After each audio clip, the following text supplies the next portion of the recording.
अस्सलाम वालेकुम एवरीवन। तो आज की वीडियो में हम लोग स्टार्ट करेंगे सेक्शन नंबर 1 ऑफ साइकोलॉजी। तो उसमें सबसे पहले हम देख लेते हैं what is the definition of psychology. अच्छा, अगर आप डेफिनेशन के साथ उसका सोर्स भी लिख देंगे तो it will leave good impression on examiners mind, तो वो आपको अच्छे मार्क्स दे सकता है इस तरह। अच्छा, तो सबसे पहले है the definition of psychology from Cambridge university. So it says the scientific study of the way the human mind works, कि एक इंसान का माइंड जो है वो किस तरह काम करता है, and how it influences it's behaviour, और वो किस तरह उसके बिहेवियर को इन्फ्लुएंस करता है, और the influence of a particular persons character on their behaviour, या फिर एक इंसान के करेक्टर का उसके बिहेवियर पे क्या असर होता है। तो इसकी साइंटिफिक स्टडी को हम साइकोलॉजी बोलते हैं, and this definition is according to Cambridge university. उसके बाद एक और छोटी सी डेफिनेशन है that says psychology is the scientific study of behaviour and mental processes. This definition is according to R.S. Feltman. तो ये दो डेफिनेशंस अगर आप अच्छे से याद कर लेते हैं with their sources, they are more than enough. तो अब कुछ चीज़ें हम लोग MCQs के लिहाज से देख लेते हैं। तो सबसे पहले the term psychology derives from the roots psyche which means mind, soul और self, and logos meaning study as we all know. तो साइकोलॉजी जो है वो दो वर्ड से निकला है, साइकी और लोगोस। साइकी का मतलब होता है माइंड, सोल या सेल्फ, और लोगोस का मतलब होता है तो study. So study of mind, study of soul और study of one self, this is called psychology. उसके बाद यहाँ पर एक फ्लो ऑफ इन्फॉर्मेशन है that how information flows into us. तो उसमें सबसे पहले जो इन्फॉर्मेशन है वो हमारे कॉन्शियस में जाती है, कॉन्शियस से माइंड में जाती है, माइंड में सब कॉन्शियस, और सब कॉन्शियस से फिर वो अनकॉन्शियस में चली जाती है। अब ये सब चीज़ें मैं आपको एक एग्जांपल से बताती हूँ। जो कॉन्शियस क्या होता है कि जैसे कि हम लोग किसी भी चीज़ से when we are currently aware of something, this is called our conscious. जैसे कि हम लोग कोई बुक पढ़ रहे हैं तो उसमें जो कहानी लिखी है उससे हम करंटली अवेयर हैं, तो वो हमारे कॉन्शियस में एक चीज़ चल रही है। उसके बाद आता है माइंड। माइंड क्या होता है? माइंड जो है it stores experiences, or beliefs, or habits. Our mind basically act as a bridge between conscious and subconscious. तो माइंड की एग्जांपल क्या है? जैसे कि आप अपना पासवर्ड वगैरह टाइप करते हो तो आपको उसे सोचना नहीं पड़ता, याद नहीं करना पड़ता, आपने बार बार एक चीज़ जो आप रिपीट कर रहे हो आपके माइंड में है, आप उसे फ़ौरन पासवर्ड करवा देते हो। So this information is in your mind. उसके बाद जो इन्फॉर्मेशन आती है सबकॉन्शियस में, वो क्या होती है कि आप किसी चीज़ को रिपीट, आपको कोई चीज़ याद भूल गई है, आप एग्ज़ाम में बैठे हुए आपको कोई क्वेश्चन का आंसर याद भूल गया, लेकिन आपने ताज़ा ताज़ा याद किया था, तो आप थोड़ा सा अपने दिमाग पे जोर डालोगे तो आपको वो चीज़ याद आ जाएगी, आप उसको रिमेंबर करोगे किसी चीज़ को, आप उस इंफॉर्मेशन पे फोकस करोगे तो आपको वो इन्फॉर्मेशन जब वो याद आ जाएगी। तो ये जो इन्फॉर्मेशन है ये आपके सबकॉन्शियस में है। उसके बाद आता है अनकॉन्शियस। तो अनकॉन्शियस में कौन सी वाली इन्फॉर्मेशन होती है? जो कि आप बहुत पुरानी, आपको आपके कोई बचपन की याद वगैरह जो कि आपको ऐसे याद नहीं है, आप वो जो डीप लेवल की इन्फॉर्मेशन है ना, जो कि मोस्टली इनएक्सेसिबल, आपको जल्दी याद नहीं आती, तो वो जो इन्फॉर्मेशन है या वो कोई भी जो कोई ट्रॉमा होगा, कोई डिज़ायर होगी जो कि आपके बिहेवियर को इन्फ्लुएंस भी करती है, that information is stores in your unconscious. जैसे कि कोई बच्चा है तो उसके चाइल्डहुड का कोई ट्रॉमा है तो वो उसकी पर्सनैलिटी को शेप करता है, तो वो जो ट्रॉमा है उसका वो उसके अनकॉन्शियस में है। उसके बाद ब्रीफली हम लोग देख लेते हैं हिस्ट्री ऑफ साइकोलॉजी। तो साइकोलॉजी को सबसे पहले कहा गया it is study of soul, इसको रिजेक्ट कर दिया गया। Then it was called study of mind, ये भी रिजेक्ट डेफिनेशन कर दी गई। फिर इसे कहा गया स्टडी ऑफ कॉन्शियसनेस, तो इसे भी रिजेक्ट कर दिया गया। फिर इसे कहा गया स्टडी ऑफ बिहेवियर, इसको भी रिजेक्ट कर दिया गया। तो आज जो एक्सेप्टेड डेफिनेशन ऑफ साइकोलॉजी है that is study of combination of behaviour and mental processes. उसके बाद है हमारे पास द स्कोप ऑफ साइकोलॉजी। तो स्कोप ऑफ साइकोलॉजी में हम लोग ब्रीफली कुछ ब्रांचेस देख लेते हैं, जो कि सबसे पहले हमारे पास ऑर्गेनाइजेशनल साइकोलॉजी। ऑर्गेनाइजेशनल साइकोलॉजी को इंडस्ट्रियल और ऑक्यूपेशनल साइकोलॉजी भी कहा जाता है। तो इसका क्या पर्पज़ होता है? It to improve the efficiency and effectiveness of business organisations, business organisations की एफिशिएंसी और इफेक्टिवनेस को इम्प्रूव करना। नेक्स्ट है हमारे पास सोशल साइकोलॉजी। सोशल साइकोलॉजी क्या होता है? It deals with the social behaviour. ये एक तो सोशल बिहेवियर के साथ डील करती है on one hand, and it also meant to help the people in solving their social problems on the other. और दूसरी साइड पे ये जो लोग हैं उनके सोशल जो प्रॉब्लम्स हैं उनको सॉल्व करने में भी हेल्प करती है। थर्ड है हमारे पास clinical psychology. Clinical psychology is very popular among other branches, दूसरी ब्रांचेस से ये ज़्यादा पॉपुलर ब्रांच है, and it deals with mental, emotional and abnormal behaviour of the people. It deal with major problems. जो clinical psychology है it deal with major problems, while counselling psychology है it deals with minor problems. तो counselling psychology क्या है? Counselling psychologist are concern with the problems of every day life. जो रोज़मर्रा के हमारे मामलात होते हैं, जो मुश्किलात होती हैं ना इंसान को दरपेश, उससे सॉल्व करने में हमारी हेल्प करती है counselling psychology counsellors.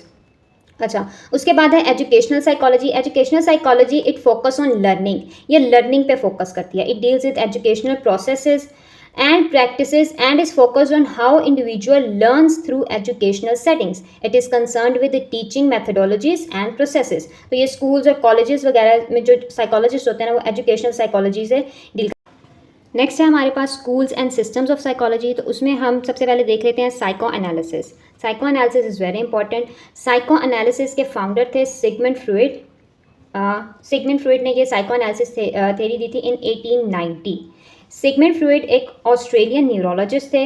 Date of birth है उनकी 1856 और डेट ऑफ डेथ है उनकी 1939। तो ये MCQs के लिहाज से इंपॉर्टेंट है, ये भी आप लोग याद कर लीजिएगा।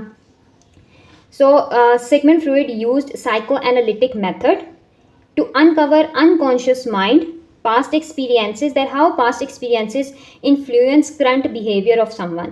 तो सिगमंड फ्रॉइड ने साइको एनालिसिस थेरी के ज़रिए बताया था कि किस तरह एक इंसान के पास के जो एक्सपीरियंसेस हैं वो उसके करंट बिहेवियर को इन्फ्लुएंस करते हैं। तो साइको एनालिसिस में सिगमंड फ्रॉइड कहते हैं that he believed that human mind was composed of 3 elements. उनका मानना था कि ह्यूमन का जो माइंड है वो 3 चीज़ों से मिलकर बना होता है। सबसे पहले है इड, फिर ईगो और फिर सुपर ईगो। तो हम बारी बारी इन तीनों को देखते हैं। इड क्या है? इड का प्रिंसिपल होता है प्लेयर। अब इड में क्या क्या चीज़ें आती हैं? सबसे पहले इड जो है it is a personality component made of unconscious psychic energy that work to satisfy basic urges. जो हमारी बेसिक जो हमारी ख्वाहिशात होती हैं उनको जो पूरा करने की ख्वाहिश होती है ना वो इड होता है। तो उसमें क्या होता है? Basic urges, needs and desires जैसे कि hunger, thirst and sometimes sex which need urgent fulfilment, जिनकी के ख्वाहिश होती है कि ये चीज़ बस अभी पूरी हो जाए। And it is present in human being by birth. और इड जो है वो एक इंसान में पैदाइश से ही पैदा होती है, पैदाइश के साथ ही डेवलप हो जाती है। नेक्स्ट है हमारे पास ईगो। अब मैं आपको इन इड, ईगो और सुपर ईगो की बाद में एक एग्जाम्पल दे के भी समझाऊंगी। अच्छा, ईगो क्या होती है? ईगो का प्रिंसिपल होता है reality. And ego develops in children when he become 2 years old. Ego एक इंसान में तब आती है जब वो 2 साल का हो जाता है। अच्छा, ego control the demands of id. Ego का काम क्या होता है? इड जो डिमांड्स कर रहा है ना कि अभी ये चीज़ पूरी हो जाए, उसको कंट्रोल करता है। It work to achieve a balance with moral and idealistic standards that are created by super ego. Super ego जो आइडियलिस्टिक स्टैंडर्ड्स बनाता है ना, ईगो जो है उनको और इड के दरमियान, जैसे कि माइंड हमारा कॉन्शियस और सब कॉन्शियस के दरमियान ब्रिज था ना, ईगो जो है वो इड और सुपर ईगो के दरमियान एक ब्रिज है। Bridge between id and super ego and tries to satisfy both, और दोनों को सेटिस्फाई करने की कोशिश करता है। उसके बाद सुपर ईगो क्या होता है हमारे पास? सुपर ईगो का प्रिंसिपल होता है मोरालिटी। और सुपर ईगो एक इंसान में कब डिवेलप होती है? When he become 5 to 6 years of age. It develops moral values. Ego जो है वो एक इंसान में मोरल वैल्यूज़ डिवेलप करता है। It work to suppress the urges of id. It जो ख्वाहिशात देता है ना, सुपर ईगो उनको सुप्रेस करता है। And tries to make the ego behave morally rather than realistically. और ईगो को ये बताता है कि मोरली बिहेव करना है rather than realistically. Acquired from our parents and society. And super ego जो है वो एक इंसान में उसके पेरेंट्स, उसकी कंपनी और उसकी सोसाइटी से आता है। Now let me give you an example of id, ego and super ego. Id क्या है? फॉर एग्जाम्पल, आपके सामने टेबल पे एक केक पड़ा हुआ है।